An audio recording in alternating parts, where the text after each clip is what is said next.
Greetings, Africa Engineering News family, and welcome back to another weekly update for yours truly, Winnie O, where we discuss all things, Africa's engineering, innovation, technology, and all around STEM updates, including those funding highlights. I know you guys like those, so we'll keep sharing those with you. Or if you're on social media, don't forget to connect with us at Africa Engineering News. Simple, right? So let's get to it. The first article for this week is titled Plot Twist, Africa's Expected to Leapfrog Legacy Health Systems Thanks to AI Tech.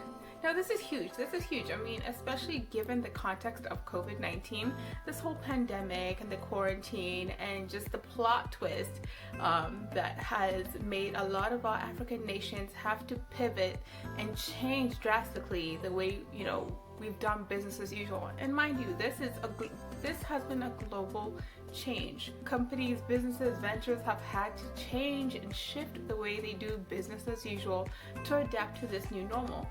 As we transition into this fifth industrial revolution, tech and virtual accessibility, is going to be a big deal. And so with this, we're seeing a lot more of the health services, especially in response to this pandemic, are going virtual. We're going, e-learning, e-assistance, everything virtual and wireless, and so that's the wave, and that's the future of it. And because for most of the African nations, they haven't had any robust legacy healthcare systems, so it's been much easier for them to pivot and shift to adjust for this unexpected turn of events. And then actually it's turning out to be quite an interesting move and very beneficial to not only the individual nations, but as a conglomerate, as we see a lot more interaction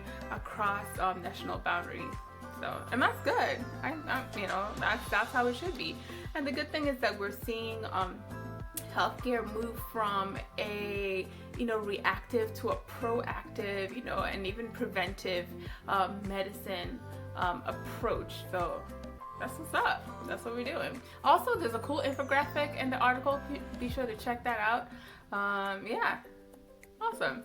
This next article that I'm highlighting is titled Jembe Consultants and Afrilabs Partner to Evaluate Africa's Resilience in a COVID-19 World. Right? So as I mentioned before, we're seeing a lot of collaboration going on, a lot of partnerships, even across African nation boundaries and even globally. We're seeing a lot of partnerships, to come up with interesting multifaceted solutions, and this is one of them. It's once again it's in relation and in response to this COVID situation, this COVID pandemic. And the goal for this partnership is to create a report that evaluates the resiliency of Africa's, innovation amidst this backdrop of COVID-19. And the good thing is the outlook looks pretty promising. So as long as things stay on the up and up, we are sure to keep this Africa Rising movement going. With that, Afrilabs virtual annual gathering will be taking place October 12th to 14th. If you're interested, be sure to check that out. More details on the website.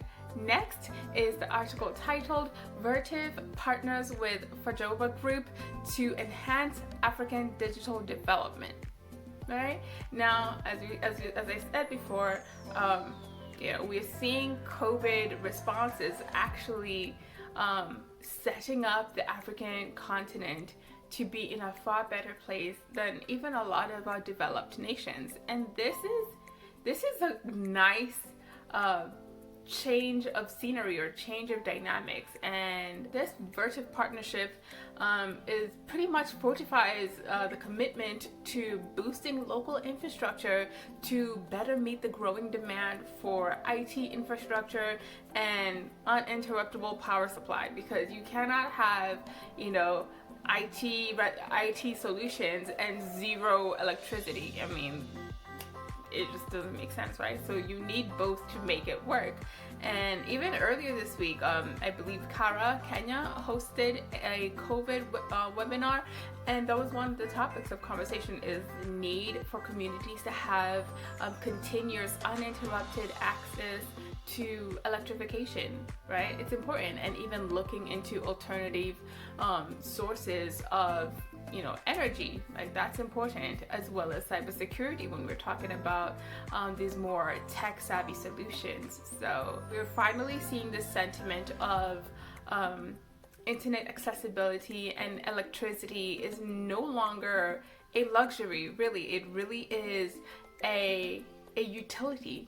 It's a utility that should be accessible and available for all people in the community, from those who are in the urban centers to all folks in the rural areas. If you'd like to get more information on that, check out the article on the website. It's on the feature slide, so can't miss it.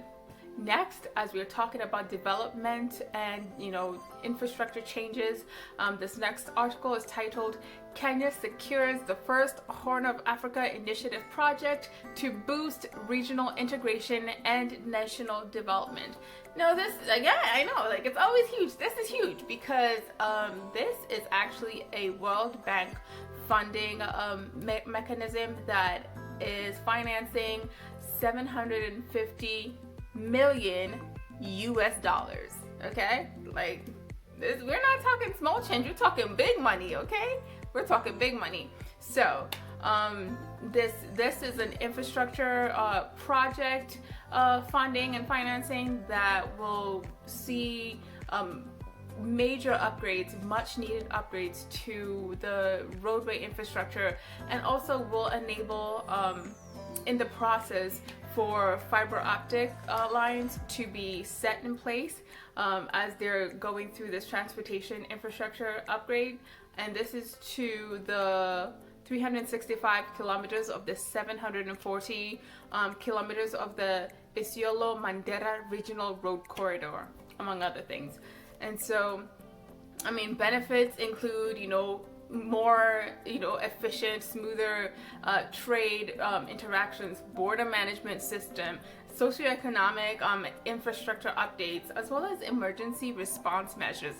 This is important, especially as we've seen with the COVID pandemic and the locust issue and various other emergency response requirements.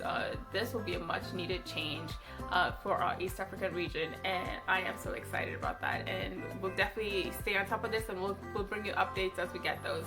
I mean, just as an FYI, the World Bank is and has been funding quite a lot of big ticket items, especially even in response to COVID, for African nations dealing and just navigating their way out of this pandemic.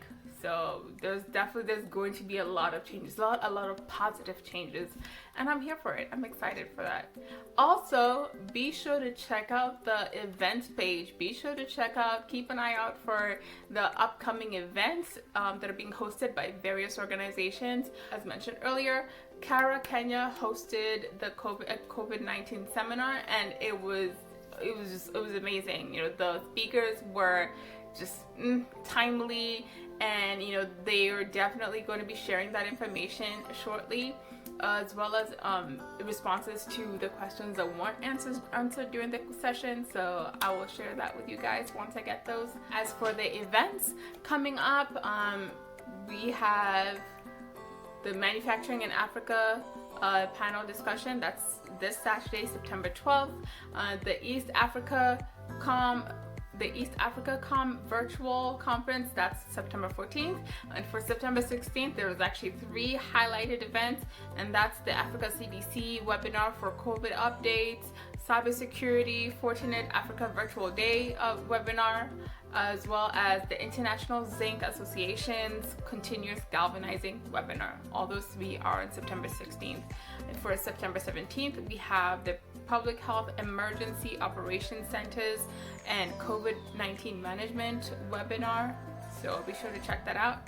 And as previously mentioned, the Afrilabs virtual annual gathering, that is going to be taking place October 12th. to 14th.